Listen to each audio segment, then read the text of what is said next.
Hi everyone, and welcome to my latest video. And I've got a lot to cover, so I'll move quickly. Wherever I've been, well, my day job's been keeping me busy, but hey, at least I have a day job. Now, some of you have said that the numbers are busy, even though these numbers look beautiful to me. So I'll come back to the numbers, but long story short, if you're following my series, I started off in Jan saying Ethereum would be the best investment this year. And I gave you an equation which basically said that even if you like Bitcoin, you should buy Ethereum because of the gain on the Ethereum Bitcoin ratio. I'm not going to repeat that for those of you who've been following my videos, but we're looking okay. We're not tracking that much differently from June to July, but that's fine. We're waiting for an upward movement, and I think all signs are pointing to that, right? I'll come back to the numbers. What I want to talk about today is that Ethereum Bitcoin ratio, negativity around Ethereum. So let's just have a look at that, right? So we were expecting a couple of things. This pandemic, and I hope all of you guys are doing well and keeping well. I've had some friends come down with COVID, and some friends of friends passed away. So we're really in a terrible year. But the pandemic was supposed to be Bitcoin shining moment and crypto shining moment. And they dipped and recovered, but they haven't boomed yet. That's the one thing, right? Why has this not happened?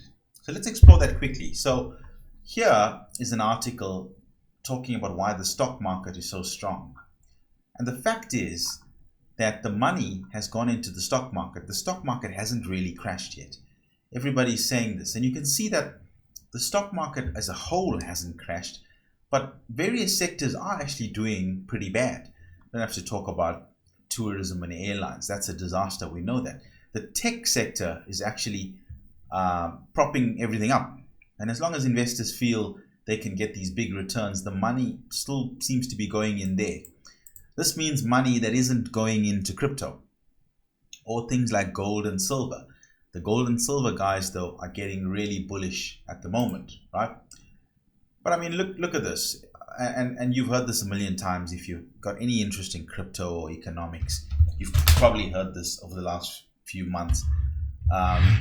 It's crazy how, even though the news is negative, we just keep seeing these record highs. Here's the Nasdaq. I mean, look at that. That's March.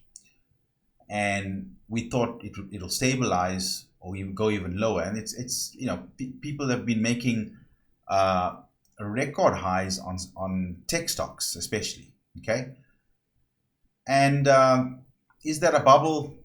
Well, yeah, it's obviously a bubble.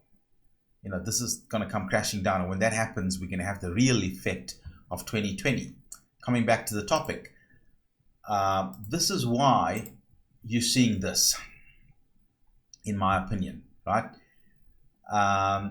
And there's other factors as well. Let's be honest, the crypto market is still too immature. You have this situation like this, and a lot of scams and a lot of ICOs still, or funny token type of coins. Monero is doing quite well there. But for me, we haven't really made a lot of progress while all of this was happening, number one.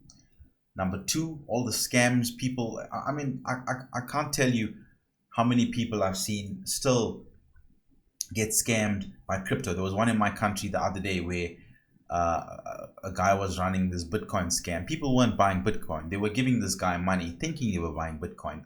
They were putting it into his Ponzi scheme. And what happened was, I'll try and look for it while I'm talking. What happened was the whole thing collapsed. But people then remember Bitcoin scam, right? And basically Bitcoin gets a bad name. I think there we go. Okay, this is what happened the other day. And this was just another Ponzi scheme. And until we kind of mature out of that, we're not gonna really see the true potential of the market.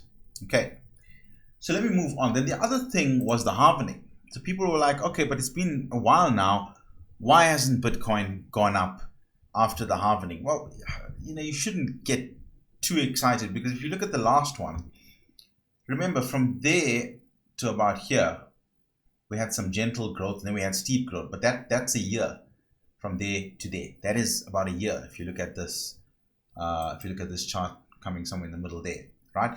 Obviously, the one before that, it was maybe a month or so, and then it really shot up. But the market wasn't as big, and it wasn't as well known.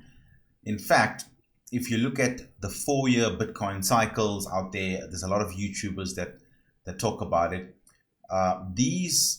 If I draw a line from there to the top, then bottom to the top, bottom to the top, what do you notice? The gradients are getting flatter.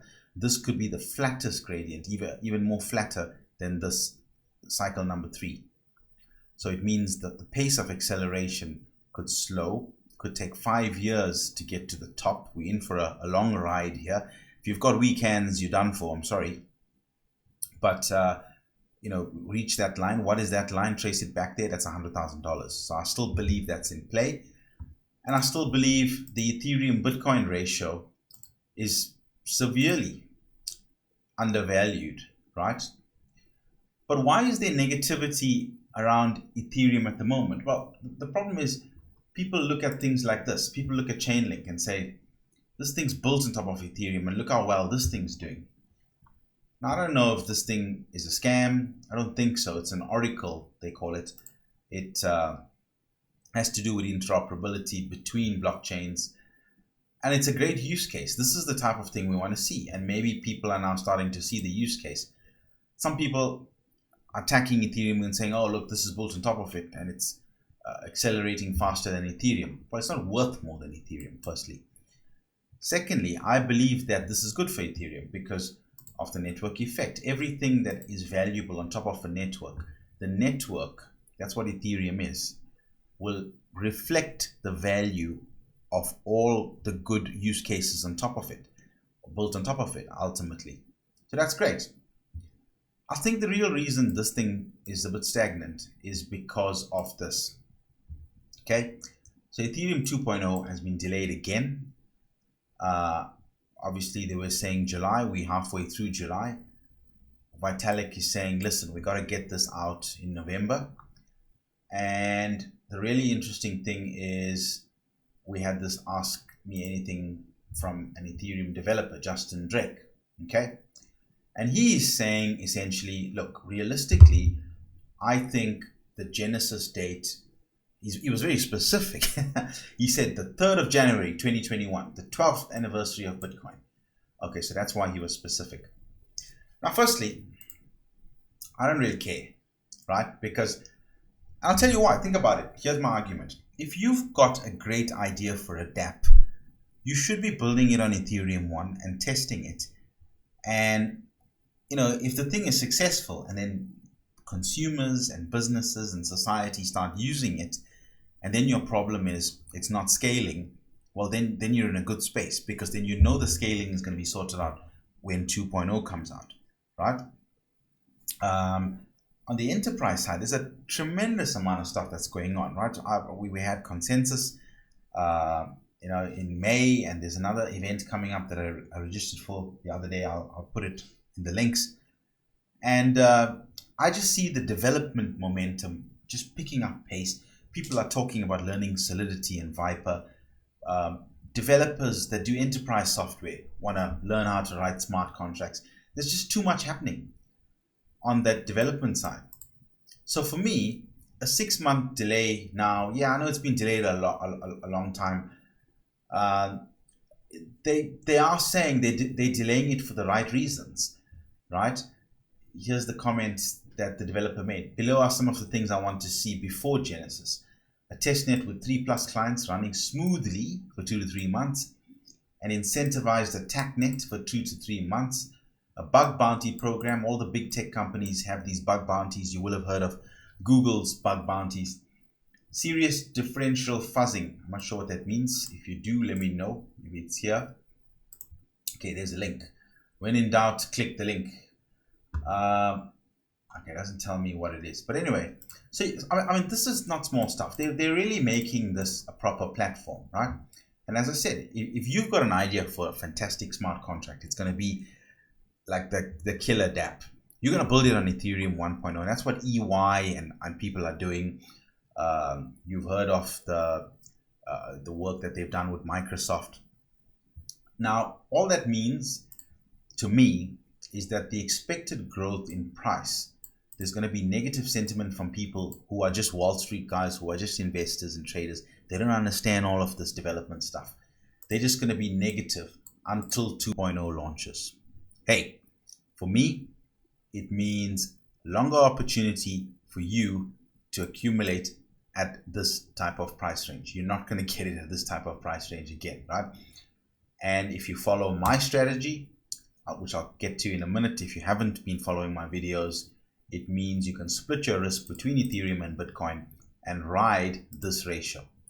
Okay, so that's my view on Ethereum 2.0, and I'm not really worried yet. I think if it goes from early 2020 to late early 2021 to late 2021, then you have to ask some serious questions, right? But I'm a developer myself, so if I see things like this, everything that he said he wants to see, if we start seeing that before the 2.0 launch, then that's great, that's fine. Software projects are known for delays, right? Here's a guy that's just having a go. I think I follow this guy on Twitter. Looks a bit familiar, but anyway. Okay, so that's that. Then the Chainlink thing, people were saying you're going to get this publicity, and the news media will latch onto it. Oh, this thing's built on Ethereum and it's worth more. I mean, I want to bring this back to a key concept. When you believe in a key concept, stuff like this is not going to shake you. What I have believed in and what I want to become, maybe I'm not there yet, is a value investor. Now, what is a value investor? A value investor is somebody that normally goes against the general sentiment in the market. He doesn't follow the hype. He looks at assets that are undervalued, sees the real long-term potential, right? And has a target price, which I gave you in my previous videos. And he or she then buys low, expecting to see that gain over the longer term. From Jan to July, we've had so many ups and downs. But here we are, guys. Maybe I should get into the numbers now. I said buy Ethereum at $133, and if you buy 10, we're going to do a little experiment. You're going to invest $1,330. And I said it's going to outperform Bitcoin as well. So if you bought Bitcoin for the $1,330, you would have gotten 0.1814, or you could have gotten 10 Ethereum coins. Your 10 Ethereum coins today are worth 2,380. The 0.1814 Bitcoin today is worth 1672. You look at the difference, right? And that's because of this ratio climbing, and I think it's going to continue to climb. And I said, even if it doesn't get to the all-time high of about I think it was 1.2. I mean, if it gets to 0.1, that's all I'm happy with. You can use my equation, and you can stay with Ethereum, or you can swap out or trade a piece of that for Bitcoin, and you're going to get the Bitcoin at a much lower price. The effective price of Bitcoin, if you do that now, you're getting it for $5,100. So you could, if you traded your 10 Ethereum coins that you bought for that price for Bitcoin now, the value of Bitcoin you would have gotten, or you would receive 0.26, you're effectively paying $5,100 for that Bitcoin, well, per Bitcoin, but to that effect, to that value. Okay, hope that wasn't too complex. People complain when I go into the numbers. Anyway, value investing is my strategy. Ignore some of the hype. Know why you get behind a project and you like a project. And if you know the fundamentals, you're not going to get swayed. Listen to the general sentiment, but stay true to why you got into something in the first place. And I really think the next 6 months, here's another prediction, right? So far I haven't been wrong. The next 6 months is going to be real accumulation phase. and let's say Jan 2020. Let's say if this guy's right and they launch Ethereum 2.0 on Jan the 3rd, it could actually pull Bitcoin up with it. Okay, after that, it's, yeah, you know, you're gonna say, man, 2020 was that rough year, but why didn't I invest? That's the second prediction, and I'm generally right in all the predictions I've made in previous videos, right? So I'll leave you with that. I'm gonna start making videos again. I had a bit of a break. Day job kept me busy, really busy, but I know some guys ask me what's going on. I'm going to make some more interesting videos looking deeper into use cases for Ethereum and some technical videos as well. So hopefully you guys enjoy that. I'll try and get them out maybe once a week. I'm not going to do daily YouTube videos. As I said at the beginning of the video, this daily YouTube videos where some of the guys just make crazy claims, that and the scams and all of that are still hurting the crypto market. That is my belief. Okay, so I'll stop there. I've been rambling, and I hope that was interesting to you, and I'll see you guys very soon.